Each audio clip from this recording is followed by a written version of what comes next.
Amigos, bienvenidos a un episodio más de Gladius. Hoy hablaremos sobre la teología de la música sacra. Gladius es el movimiento de renovación para la música católica que nuestra iglesia estaba esperando.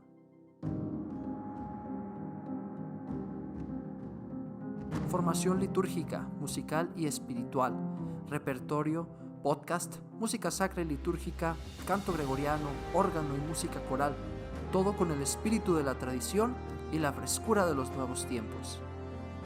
Gladius es la espada del guerrero, del que lucha por su fe al canto de Viva Cristo Rey, como Ezequiel Huerta, el músico cristero.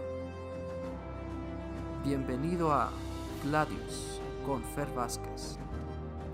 Bienvenidos a este episodio 38 de su podcast Gladius. Gracias por acompañarnos a un episodio más para reflexionar sobre la música, liturgia, teología. El día de hoy nos acompaña el maestro Gilberto Ley Peña en un diálogo en el que charlamos sobre el estado actual de la teología de la música sacra. Antes de continuar, quiero invitarte a que te suscribas a nuestro podcast. Puedes seguirnos en Spotify y en Apple Podcast, o darle a suscribirse a nuestro canal de YouTube. Cualquier like y comentario, recuerda que nos ayuda muchísimo a seguir creciendo. Recuerda que también estamos en las redes sociales, estamos en TikTok, Facebook e Instagram como @fer.gladiusmc. Y bien, como te comentaba, el día de hoy nos acompaña el maestro Gilberto Ley Peña. Él es teólogo egresado del Instituto de Teología de Cristo Rey de la Diócesis de Veracruz, titulado con la investigación El canto y la música en la celebración eucarística. Ha sido también miembro del equipo itinerante de formación para coros parroquiales de la Dimensión Episcopal de Música Litúrgica, co-realizador y coautor de los cursos nacionales de nivel básico e intermedio de la misma de Musli, articulista en el grupo de Facebook Formación a Músicos y Cantores Litúrgicos y creador del proyecto de formación litúrgica digital Teología, Música y Liturgia en la plataforma de Facebook. Ha estudiado composición y teología de la música litúrgica con el presbítero doctor Jordi Piqué y Collado, actual preside del Pontificio Instituto Litúrgico de San Anselmo. Se ha desempeñado como profesor de música y cantor en distintas parroquias, así como profesor en la Escuela Superior de Música de la Arquidiócesis de Chihuahua y de la Escuela de Música Sacra y Conservatorio José Guadalupe Velázquez de la Diócesis de Querétaro. En este episodio charlamos con el maestro Gilberto acerca de el estado actual de la teología de la música sacra. Nos fuimos desde la esencia de lo que es liturgia y cómo esta esencia de la liturgia imbuye a todos los ministerios de una realidad sacramental, incluida la música sacra. Hablamos sobre qué podemos hacer para mejorar la praxis desde la reflexión teológica, sobre qué podemos hacer para seguir formándonos y profundizando en la liturgia y la teología. Hablamos de la música en la misa de niños y nos dejó una bibliografía increíble que puedes consultar si quieres formarte en estos temas de teología, liturgia y música. Es una plática que la verdad disfruté muchísimo y que la verdad nos fuimos muy profundo en los temas. Espero que la puedas disfrutar tanto como yo. Y si este material te es útil, no dudes en compartirlo con tus coros parroquiales o con cualquier persona a la que crees que le pueda servir. Maestro Gil, bienvenido a Gladius. La verdad es un honor que esté aquí con nosotros.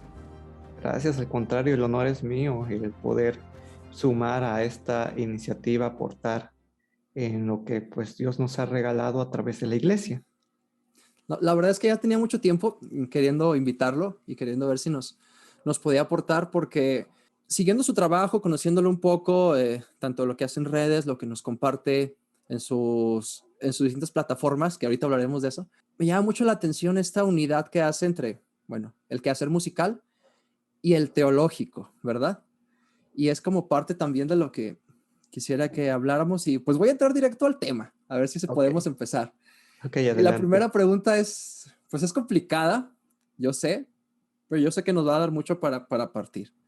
¿Cuál considera usted que es el estado actual de la teología de la música sacra? Yo sé que está bien complicado, Wow, pero a lo es mejor una de ahí podemos interesante partir. pregunta. Es una Ajá. interesante pregunta. En realidad, bueno, la teología de la música sacra, o yo me referiría más en específico de la música litúrgica, aunque los documentos como tal mencionan música sacra, pero hay por ahí una connotación desde el punto de vista teológico por el cual el término se ha hecho más específico. Siempre en la iglesia ha habido teología de la música litúrgica y de la música en general. Solamente que si la tuviésemos que interpretar como un conjunto de conocimientos sistematizados, metódicos, relacionados el todo con las partes, como lo que hoy se entiende la teología, Sí. no siempre fue así como hoy lo entendemos académicamente. De hecho, ser teólogo en los primeros siglos era muy sinónimo de ser testigo de Cristo. Ujú. Por eso Claro. se le llama, en la Biblia encontramos que el autor o a quien se le atribuye el libro del Apocalipsis se le llama Juan el teólogo, Ujú. no porque haya hecho un conocimiento sistemático de la cuestión de Dios, sino porque era un testigo. Pero eh, retomando la pregunta, pienso que estamos todavía en primeros pasos. O sea, Ok. platicaba hace algunos meses con el padre Jordi Piqué y Ujú. Collado, que es decano preside de San Anselmo y de quien soy amigo y me considero también pues estudiante. Y le preguntaba, padre, ¿cree que hoy haya todos los elementos a nivel de un método específico, objetivos, eh, para poder ya en sí hablar, como se habla de cristología, como se habla de eclesiología, de los otros tratados sistemáticos teológicos, hablar ya de una teología de la música litúrgica? Y me comenta, pues la verdad Ok. todavía no, pero no debemos de desanimarnos. Ya hay pasos interesantes, por ejemplo, y esto ya es una opinión personal, ya hay pasos interesantes al respecto de la reflexión en vías a una sistematización. Tenemos referentes, Joseph Ratzinger, Ajá. Joseph Ratzinger en cuanto a teólogos del siglo XX, Joseph Ratzinger con toda su libro El espíritu de la liturgia, eh, Un canto nuevo para el Señor y otros artículos, entrevistas, que de hecho todo eso se compendia en el volumen número 11 de la colección de obras completas Sí. de Ratzinger, editorial PAC. Es un libro que recomiendo, a mí me apasiona muchísimo este compendio. Otro autor, teólogo también de los de alta talla, como que bueno, aquí, aquí los teólogos variamos un poquito en opinión. Se dice que en el siglo XX los grandes teólogos han sido Karl Rahner, Hans-Urs von Balthasar Sí. y Joseph Ratzinger. Y von Balthasar ha escrito su famosa trilogía en el cual nos da todo un conjunto de principios de lo que vendría a ser una teología del arte, y Ya. lo cual, o una teología estética inclusive, Sí, sí, la estética. de lo cual se podría aplicar para la música litúrgica. De hecho, el padre Jordi Piqué, que escribió una tesis para obtener su doctorado en la Universidad Gregoriana, abordó muchos puntos de von Balthasar, de su colección de libros de la Gloria, teodramática, eh, para poder abordar el tema de teología y música como manifestación sonoro-estética del misterio, en vías hablar de que la música como tal tiene una cuasi sacramentalidad. Ok, ok. De hecho, Otro autor, ese concepto quisiera que después lo retomáramos, de la cuasi sacramentalidad. cuasi sacramentalidad. Ok, Pero claro que ahorita lo sí. dejamos en paréntesis. Ajá. De hecho es muy interesante Sí. esto, porque por lo menos en mi caso he seguido el estudio de la cuestión de la música litúrgica, de la sacramentalidad de la música litúrgica como parte de la liturgia, como parte Sí, integral de la liturgia. Y sabemos que la liturgia tiene una realidad sacramental que se condensa en los 7 signos sacramentales, o comúnmente denominados 7 sacramentos, pero que no se reduce a los 7 sacramentos, claro. ¿ok? O sea, sino que toda la liturgia en sus signos, gestos, tienen sacramentalidad. Y esto tiene fundamento magisterial, pero bueno, lo Sí, sí. abordaremos Sí, en... ahorita hablamos en de ese tema. sí, y otro exponente que de hecho ya, en, ya se puede hablar de una materia de estudio de teología de la música litúrgica es el padre Ramón Saiz de la Universidad de la Santa Croce en Roma. O sea, son exponentes en español, de habla hispana, perdón, y también alumno del padre Jordi Piqué, el padre Diego León Fioravanti. Estos 3 teólogos, liturgistas y también músicos, que son casos muy, muy particulares en la vida de la iglesia, porque comúnmente, pues bueno, o vemos que son teólogos, pero no músicos, o Ajá, músicos, pero no teólogos, o sí. ambas cosas, pero no Pero ninguna, liturgistas. ajá, sí, sí. Entonces, desde esa perspectiva, todavía hay mucho por hacer. Pero retomando un poquito la historia de lo que en su momento ya hoy ya es una disciplina como tal, con método, la teología litúrgica, parte del mismo proceso que se está realizando hoy. O sea, reflexión, tomar todo lo que la iglesia ya ha dicho al respecto y buscar hacer una especie de síntesis sistemática Claro. que después pueda convertirse en un desarrollo académico para la docencia, y que pueda ser una herramienta de ayuda para toda la cuestión de la música litúrgica en lo pastoral. De hecho, coincido con el padre Jordi Piqué en que para salir de toda esta cuestión de la casuística Ujú. que se da en el ámbito de que sí, que no, tenemos que auxiliarnos de la teología. La teología es como que el eje rector y Claro. el punto de contacto entre música y liturgia, o entre liturgistas y músicos, que de Sí. hecho, recordando un poquito de la historia, cuando se abordó el capítulo 6 de Sacrosanctum Concilium, Ujú. en el contexto de los círculos de estudio para la elaboración del capítulo 6, había muchas tensiones entre los músicos, Ujú. por una parte, sobre todo los de por así decirlo, una línea más conservadora y que veían la música per se, por sí misma, y por otra parte, los liturgistas y algunos músicos que se habían empapado de la línea de renovación litúrgica del movimiento litúrgico, o sea, previo al Vaticano II. Claro. Pero pensamos, y sin demeritar el capítulo 6, claro, es una de las maravillas del concilio y de la Sacrosanctum Concilium, faltó un poquito el, el incluir a los teólogos. A los Exactamente. teólogos.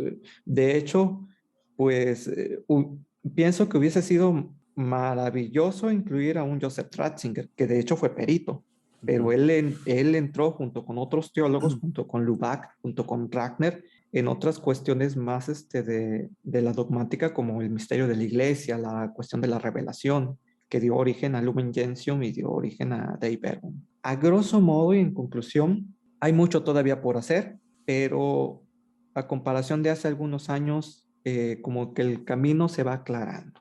Maestro, me surge ahorita una pregunta que, ahorita porque mencionó ahorita el capítulo sexto de la Sacrosanctum Concilium, ¿no?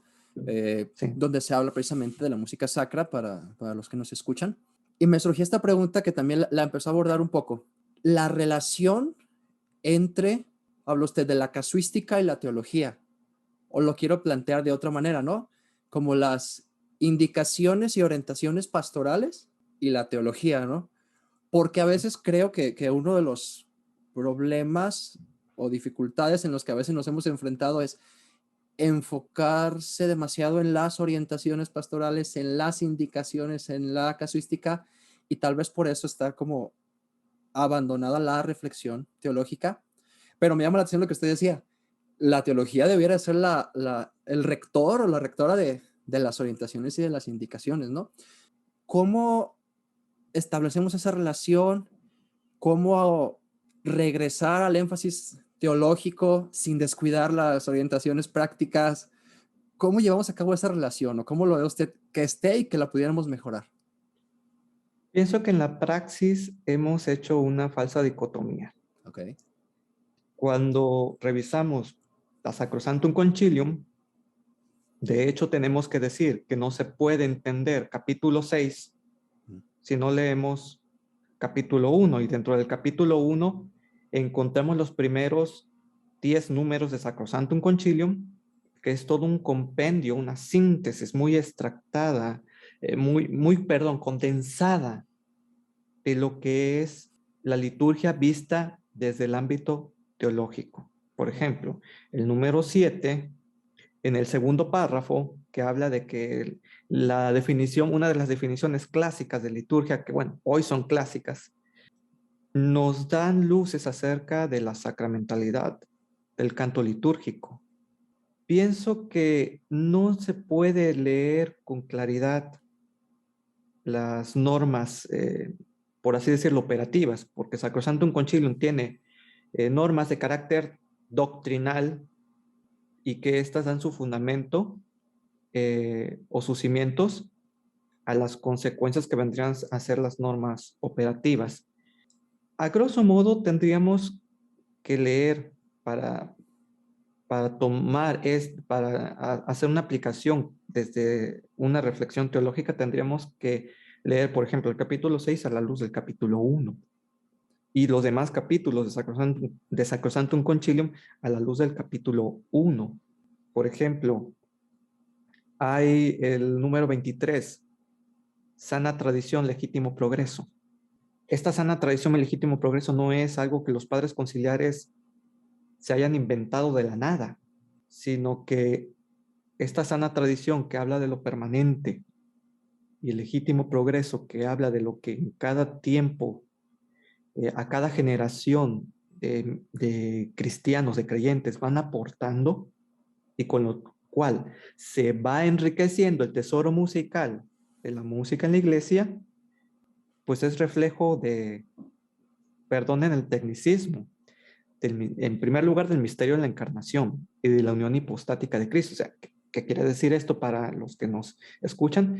De que en Jesucristo es perfectamente hombre, verdadero Dios, verdadero hombre, 100% Dios, 100% hombre.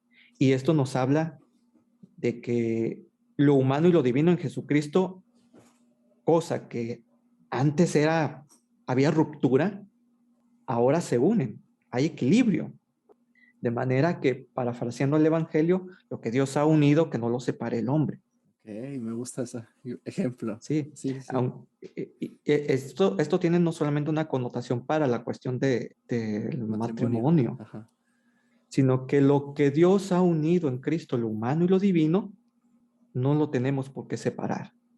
Para evitar, por una parte, estas posturas que pienso que son más cortes ideológicos del ultratradicionalismo, inclusive en el canto litúrgico, o sea, solo gregoriano, solo polifonía y nada más, Ujú, pero también del ultraprogresismo, claro. de no tomar aquello que ha sido permanente a lo largo de la historia y ahora desde qué lenguaje lo vamos a expresar o qué vamos a aportar a esto sin romper con lo permanente en lo litúrgico musical. Por ejemplo, la música litúrgica Claro.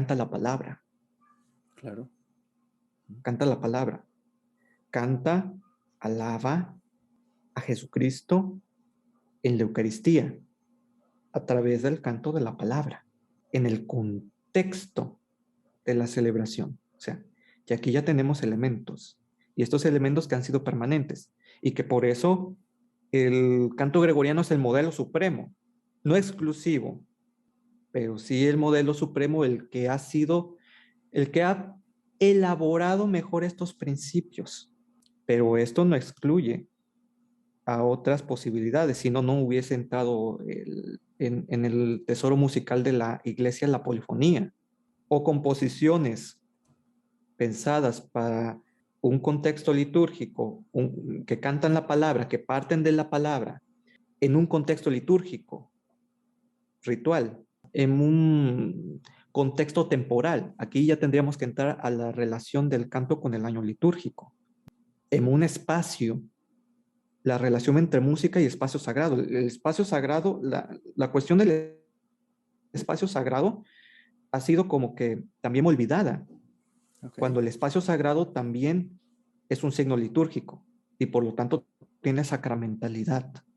¿Nos explica un poco qué es el espacio sagrado? ¿A qué se refiere con esto? El espacio sagrado nos referimos a todo lo que es, por una parte, el templo con toda su ornamentación, la ornamentación que vemos, todo el arte arquitectónico, las imágenes, todo esto que es visual y que en su conjunto nos manifiestan algo del misterio de Dios. Nos dicen algo de quién es Dios y el Dios revelado en Jesucristo. En otras palabras, técnicamente, dicen los que saben de arquitectura sacra, que la arquitectura del templo, toda la ornamentación del templo tiene que revelarnos el misterio. Si nosotros vamos, por ejemplo, a las iglesias en los ritos orientales o en las iglesias ortodoxas, vemos todo el conjunto de iconos, colores, formas, y todo esto nos conecta con una realidad que nos trasciende. Desde el momento en que entramos, caray, aquí nuestros sentidos nos alertan y nos dicen, aquí está pasando algo, aquí hay algo diferente.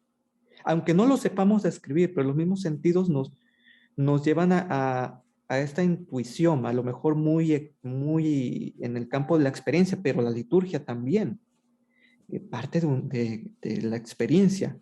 Antes que ser un estudio sistemático, es una experiencia salvífica, eclesial. Okay. Maestro, bueno, a lo mejor ahorita que estamos ya platicando pues de esta unión precisamente entre las realidades temporales, ahorita que estamos hablando de arte, de arquitectura, de templo, y también de luego el aspecto teológico, bueno, a lo mejor es un buen momento para empezar a hablar del concepto que dejamos ahí en paréntesis, ¿no?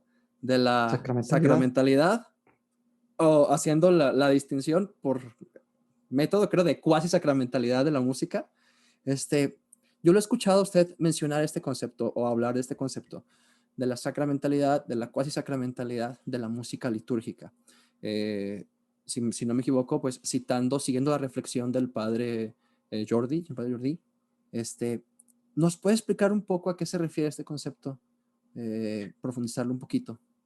La música, hablar de sacramentalidad, es hablar de esa propiedad que tiene algo de manifestarnos una realidad que está más allá de ese algo. Por antonomasia lo vemos en los sacramentos, o sea, signo visible de la gracia invisible. Tú, por ejemplo, ves el signo del agua y te conecta con la noción de limpieza, de pureza. Este signo natural nos remite a una realidad sobrenatural, pero Dios en su plan salvífico no solamente la ha utilizado para decirnos algo en la mente, sino para comunicar una realidad santificadora, o sea, gracia. A grosso modo, cuando hablamos de la sacramentalidad, es la propiedad que tiene una realidad de evocar otra realidad superior. el punto de partida de la sacramentalidad, ya sea en la liturgia, en los 7 sacramentos, hasta en la misma iglesia, es Jesucristo, signo visible del Padre. Tomás, quien me vea a mí, ve al Padre.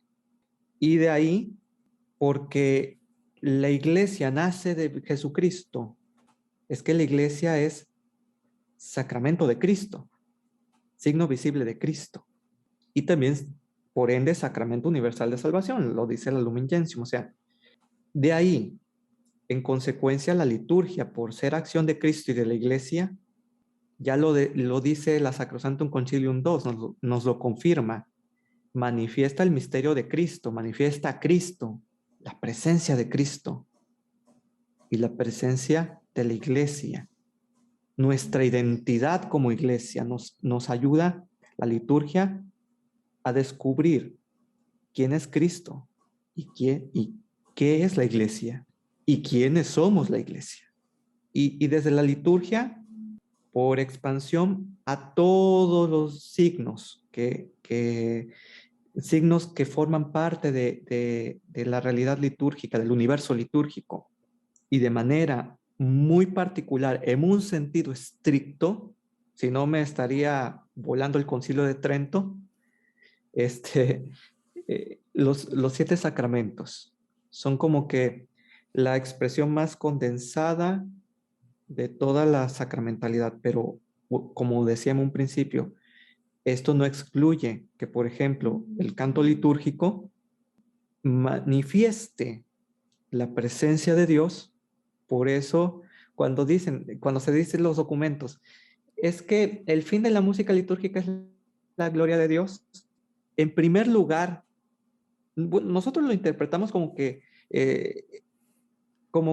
partimos del hombre hacia Dios. O sea, tributarle honor, tributarle gloria, tributarle homenaje, alabanza, adoración, etcétera.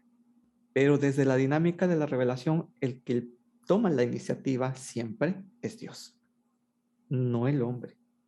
Porque si no estuviésemos reduciendo la liturgia a una religiosidad natural, a un culto de religiosidad natural. Y la liturgia como tal es el culto sobrenatural revelado por Dios, de parte del plan salvífico.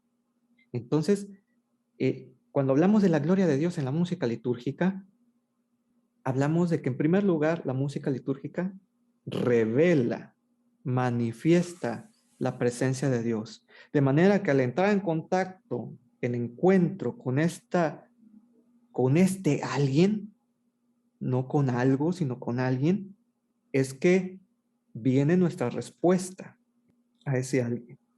En consecuencia, al entrar en contacto con el que es santo, la santificación de los fieles. ¿Ok? Por eso es algo tan delicado la música litúrgica, porque en la música litúrgica Sí. no es nada más una mera cuestión de estilos, de ritmos, sino estos estilos, estas formas musicales, estos ritmos, hasta qué punto sirven como vínculo, instrumento de revelación del misterio. Estos son algunos aspectos que implica la sacramentalidad. Y de hecho, Sacrosanctum Concilium número 7 dice que la liturgia es el ejercicio del sacerdocio de Jesucristo. Ok, que mediante signos Ajá. y acciones, ritos, etcétera, cada uno, según su naturaleza, santifica al hombre. Santifica al hombre. O sea, de manera que los músicos litúrgicos tenemos una gran responsabilidad. O sea, no nada más es una cuestión meramente técnico-formal. Nosotros podemos ser puente o muro para que nuestros hermanos en la asamblea litúrgica, inclusive nosotros mismos, si bien la liturgia tiene objetividad y es acción de Dios, por otra parte, es cierto que los frutos de toda esta realidad sacramental podemos recibirlos en mayor o menor grado, cosa que pues no es algo novedoso. Ya San Pío X en el motu proprio tra le sollicitudine número 1 hablaba de que el oficio de la música litúrgica es adornar de adecuadas melodías los textos, presentados a los fieles para excitar la devoción y así, pues bueno, obtener mayores frutos.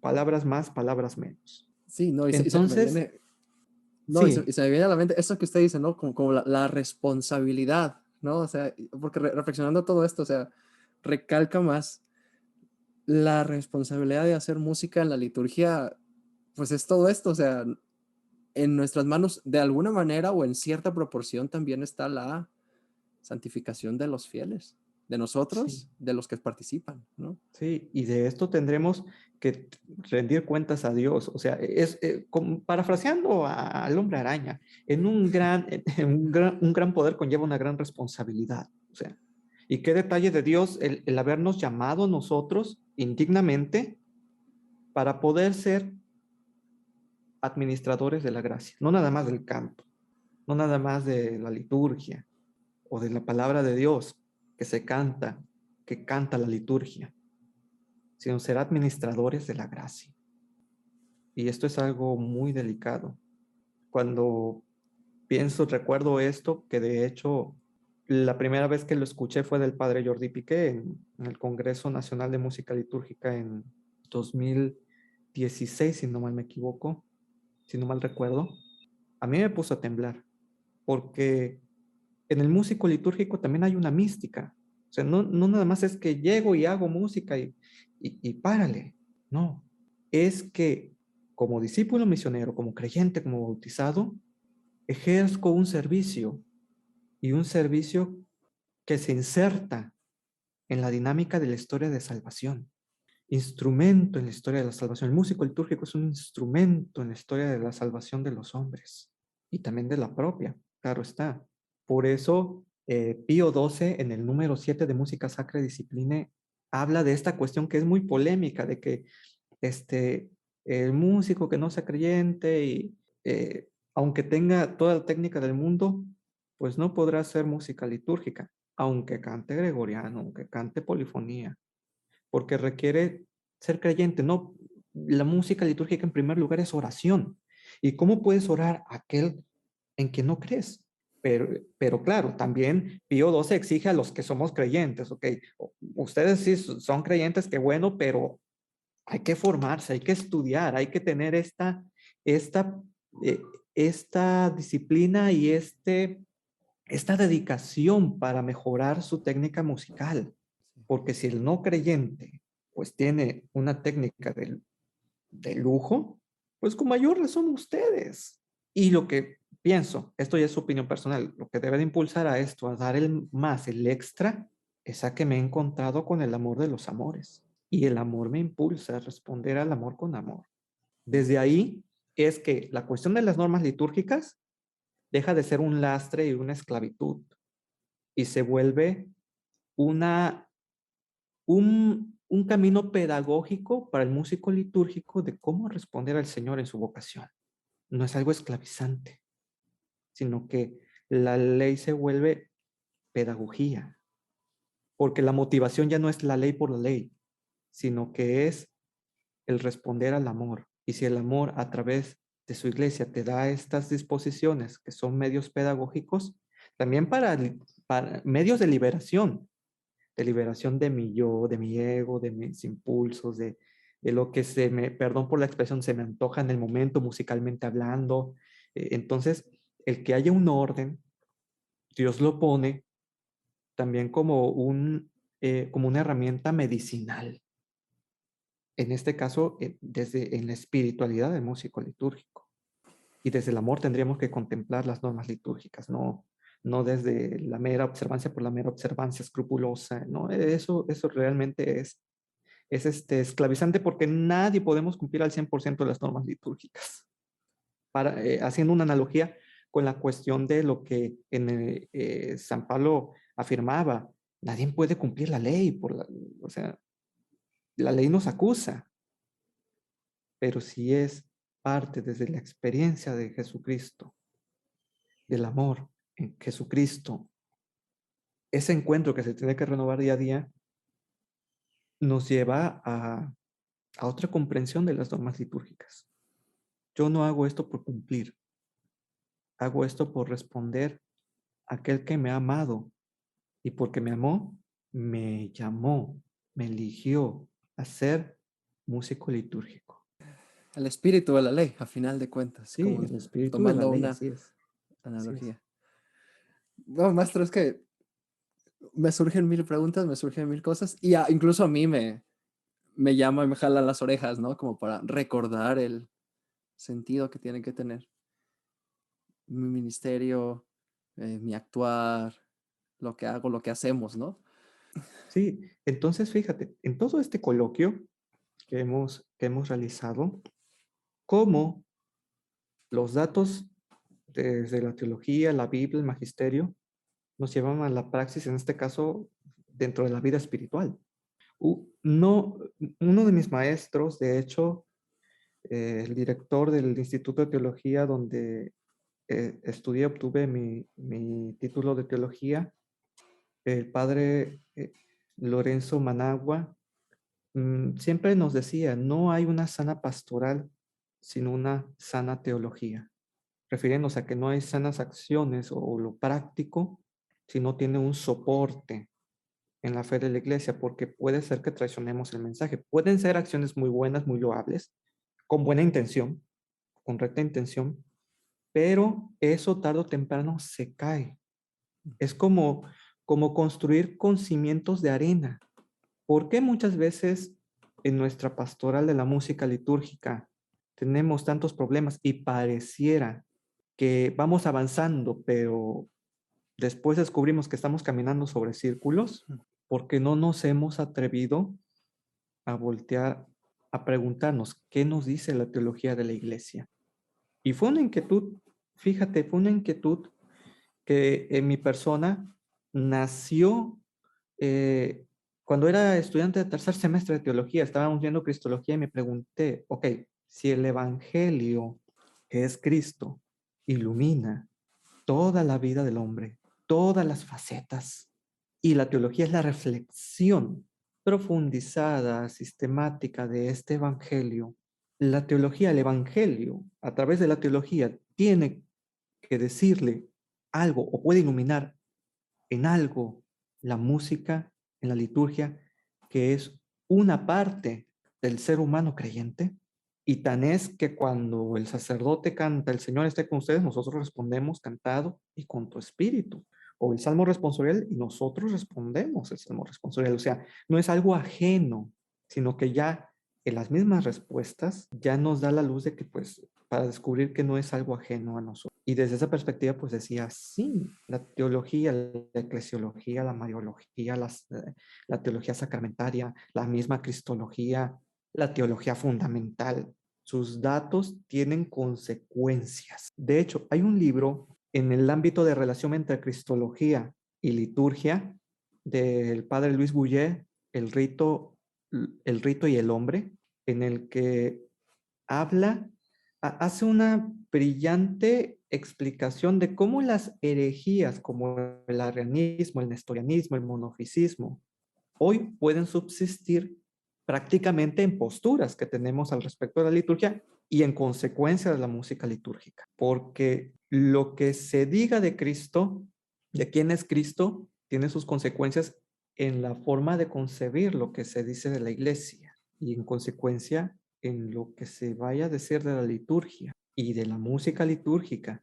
Y esto tiene sus implicaciones a nivel de espiritualidad, de mística y de otros aspectos de la vida eclesial.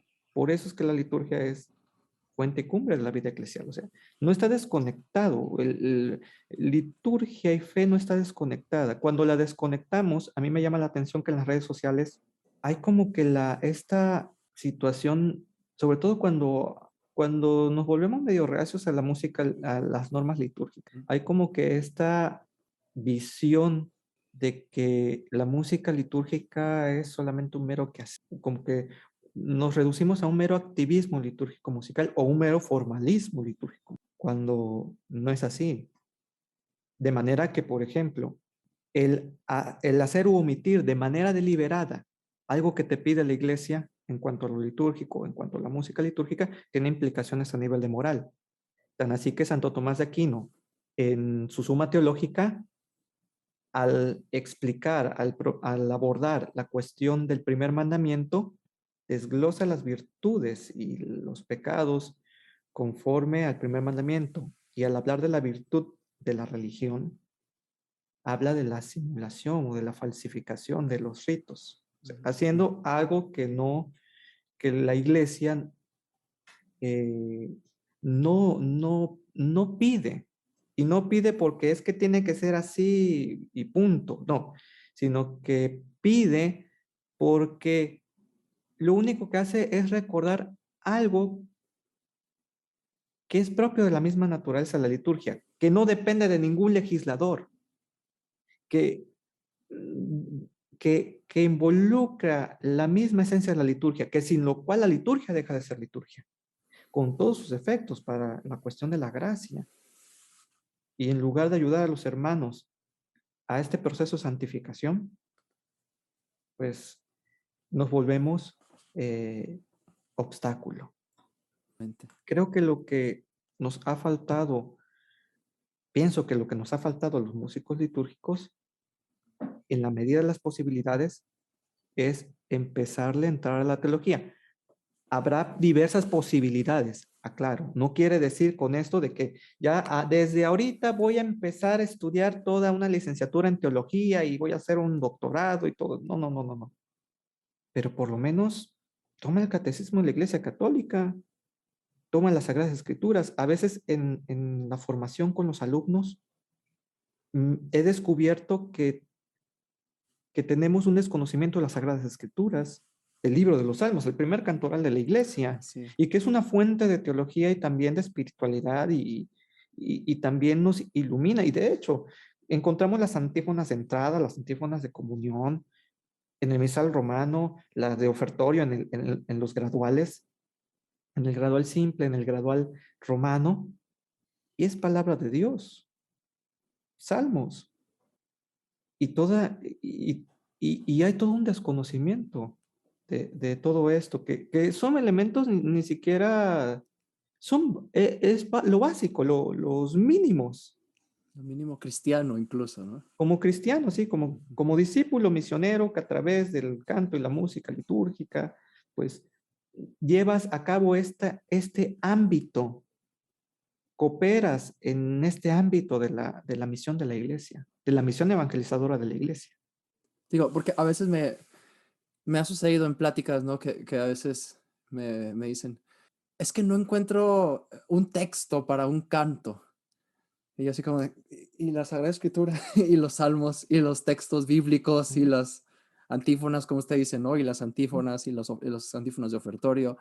Digo, es que ahí están los textos. O sea, a veces, como dice, el desconocimiento de lo básico nos lleva como a llenar esos huecos de desconocimiento con otras cosas menos apropiadas o incluso a veces completamente inapropiadas, ¿no? Sí, y siempre cuando me dicen, ¿de dónde tomar referencia para un canto de entrada, por ejemplo?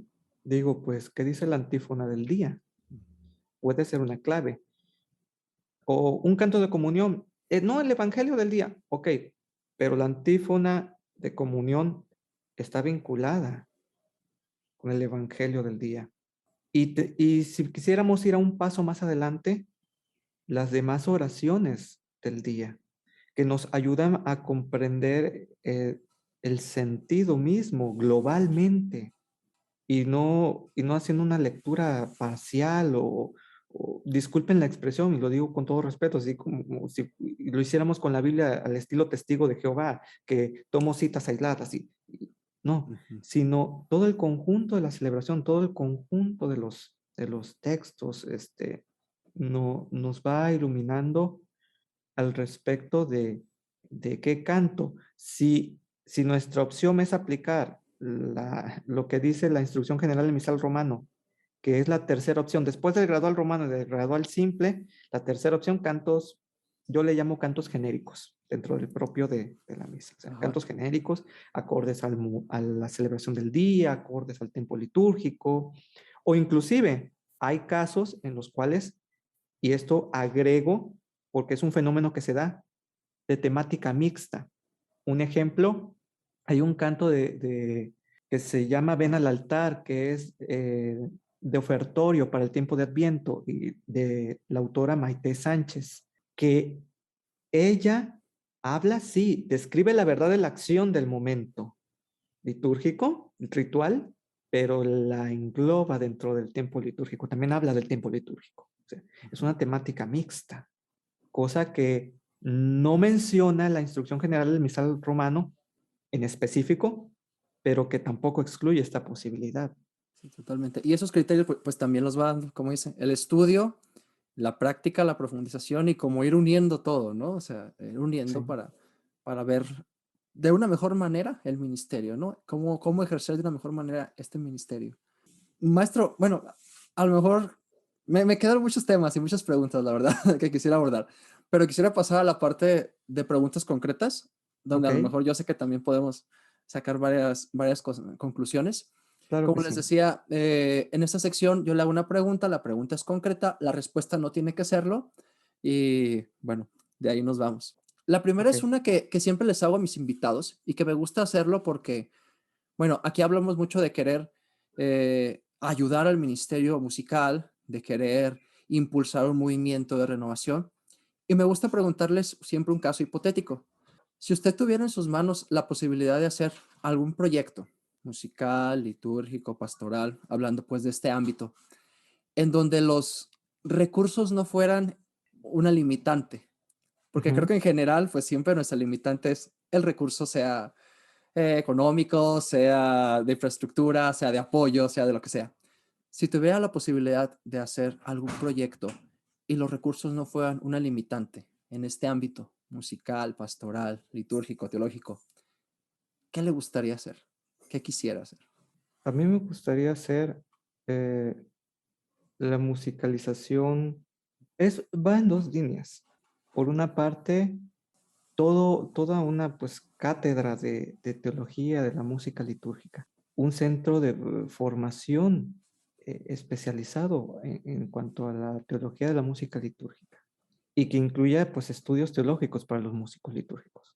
De hecho, ya como que se está intentando hacer algo, por ejemplo, en mi experiencia muy corta como profesor en la Escuela de Música Sacra de Chihuahua, se da un diplomado de teología para coros.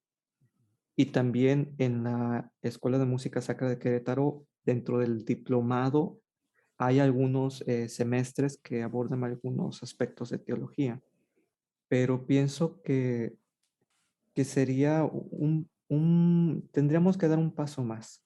Y esto de la mano de la musicalización de las antífonas, música contemporánea en español, porque inclusive estas antífonas pueden ser un medio de catequesis, de evangelización, desde lo que la liturgia nos da en sus fuentes, y puede ser un medio de conectar la catequesis, la evangelización, con la celebración litúrgica. Un problema que yo he visto es la separación entre catequesis y liturgia, sobre todo en el ámbito de la catequesis presacramental Ujú. con los niños. Y la música litúrgica a veces deja mucho que decir en cuanto a la misa con niños. ¿Por qué? Porque pienso que a los niños no los estamos viendo, perdónenme la expresión, como si fueran ingenuos. Los niños hoy están más despiertos. Yo tengo una niña de 1 año y medio y, y tiene una capacidad de captar cosas que uno piensa que no. Veo niños, de hecho, en una de mis experiencias parroquiales, me tocaba ver niños de 7 8 años y que ya le estaban entrando al tema de la sexualidad como si fueran, no sé, quinceañeros. Y les presentamos muchas veces a través de los cantos y de la misma celebración una noción de liturgia como si fuera un juego. Crecen y viven con esta expectativa de que es que, bueno, la misa era un juego y pues por lo tanto esta cuestión de la iglesia pues es para una etapa ya que pasó, que se quedó en lo infantil. Entonces, pues ahí tendríamos que preguntarnos, ¿por qué de la crisis vocacional? Porque cuando les presentamos la liturgia como tal, dicen, ah, caray, ¿y esto voy a hacer cuando sea sacerdote? Ujú. No, ni loco. Show. Sí, y, Sí, y, y pienso que muchas veces en este aspecto, fíjate, ahorita que preguntaste, hiciste esta pregunta, si la preparación de las presentes y nuevas generaciones, ¿por qué están disminuyendo el número de miembros de los coros? Hablo en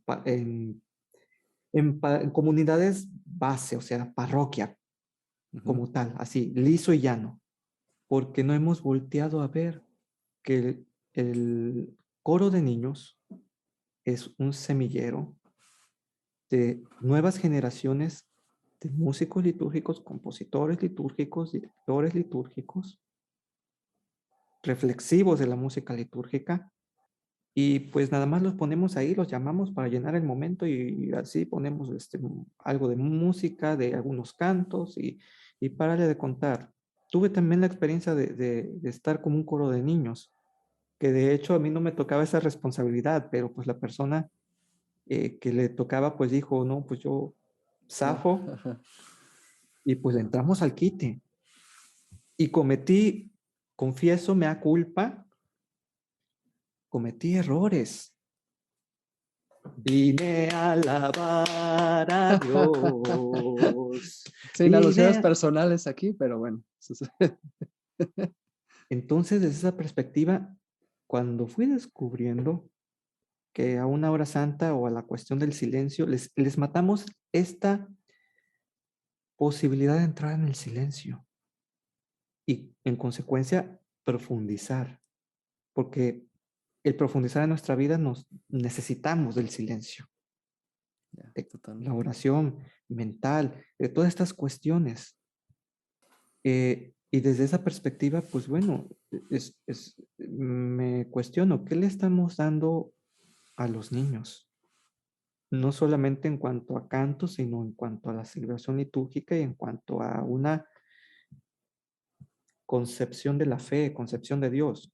Joseph Ratzinger, maravillosamente en el prólogo de Un canto nuevo para el Señor, nos dice en el primer párrafo que la liturgia en el fondo aborda cuestiones relacionadas con nuestra concepción de Dios, del mundo, nuestra relación con Cristo, con la iglesia, con nosotros mismos. O sea, que hay consecuencias a nivel de vida eclesial. Porque en el trato que, frase de él citada, multicitada en las redes sociales, el trato que le demos a la liturgia, se define el destino de la fe y de la iglesia. De la Sí, iglesia, los creyentes. sí, sí. Nosotros, la iglesia. Sí, disculpa por prolongar un No, no, poquito. no, no, no. Adelante, muchas gracias. Este, hablar de la música en la misa con niños da para un capítulo, pero Sí, sí hay que hacerlo.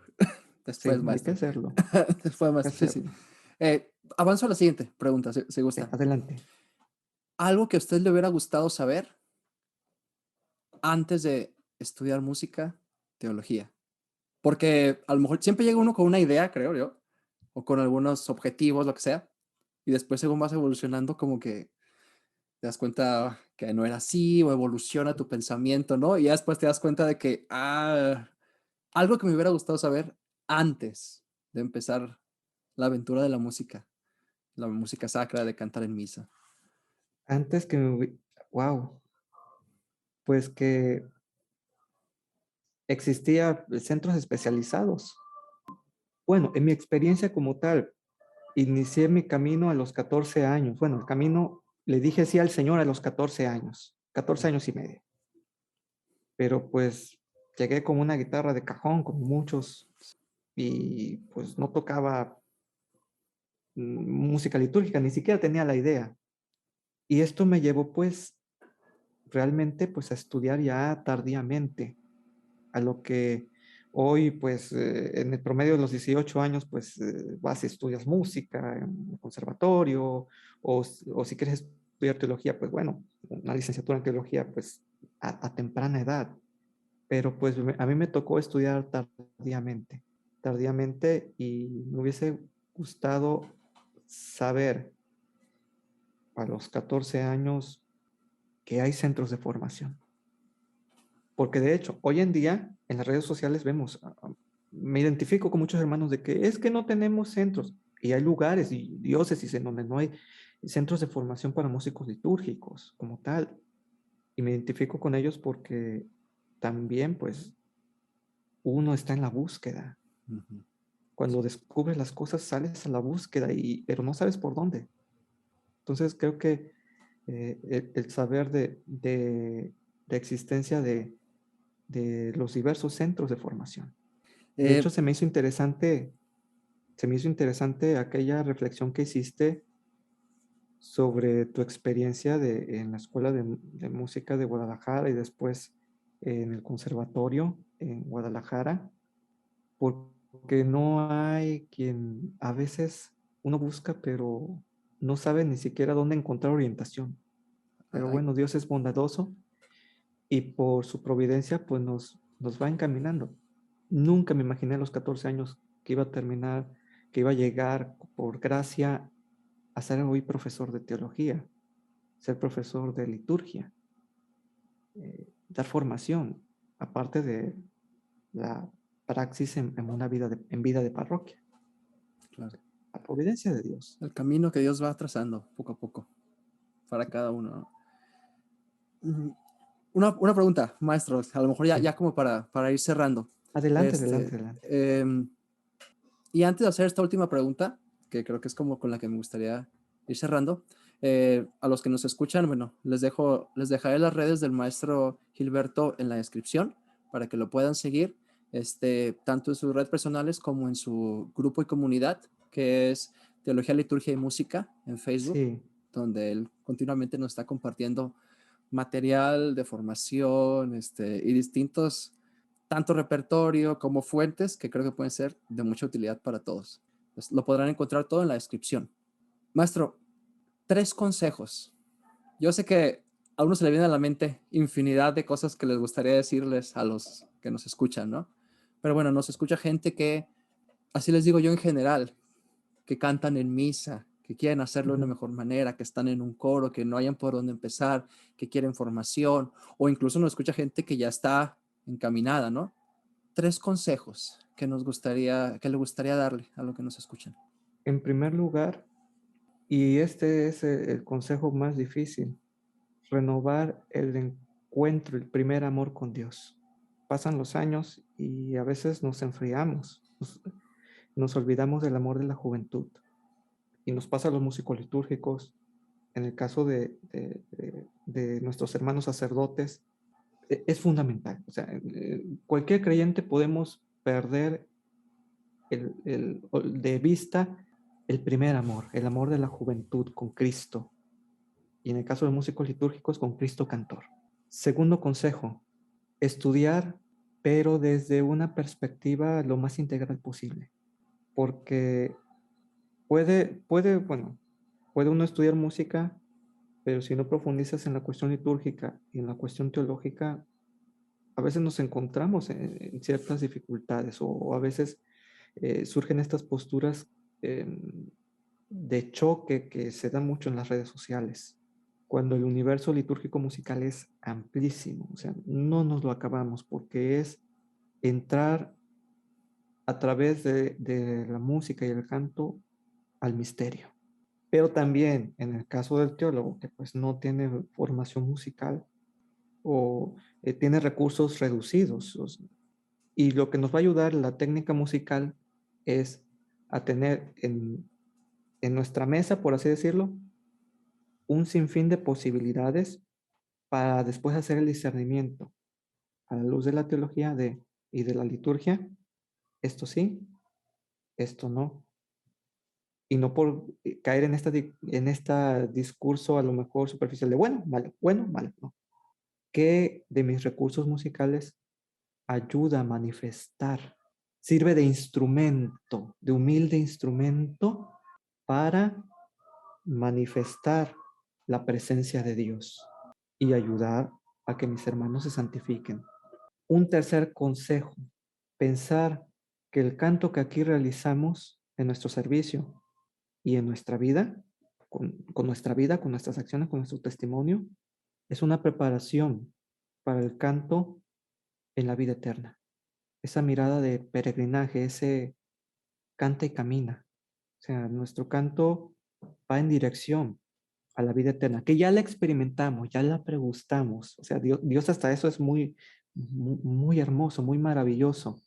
En la liturgia es, con su centro en la Eucaristía, es prenda de la gloria futura. O sea, es una anticipación, es una probadita para que nos vaya gustando y vayamos motivados haciendo lo que nos toca hacer. Pero siempre presentes de que si es cierto que probamos ya algo, aún hay más. Y ese más definitivo, consumado en la vida eterna. En el cántico nuevo consumado, ya, al final de la historia de salvación. Y bien amigos, esa fue nuestra entrevista con el maestro Gilberto Ley Peña. Espero que la hayan disfrutado tanto como yo. Como les dije, esto fue apenas una pincelada de lo que es la teología de la música litúrgica. Ojalá que tanto la bibliografía que el maestro nos sugirió y que te voy a dejar listada aquí en la descripción, como las distintas fuentes como el grupo de teología, liturgia y música que el maestro administra, te puedan servir para seguir creciendo en estos temas. Te voy a dejar todos los enlaces en la descripción para que puedas seguir el trabajo del maestro. Y si todavía no lo has hecho, no olvides también dejarnos un like y una suscripción a tu canal, Gladius. Recuerda que semana con semana les envío en el boletín semanal los mejores aprendizajes del episodio del podcast y nuevo repertorio para sus coros. Si no te has suscrito a este boletín, el enlace también está en la descripción. Espero que hayáis disfrutado de este episodio. Yo soy Fer Vázquez y nos vemos en el próximo capítulo.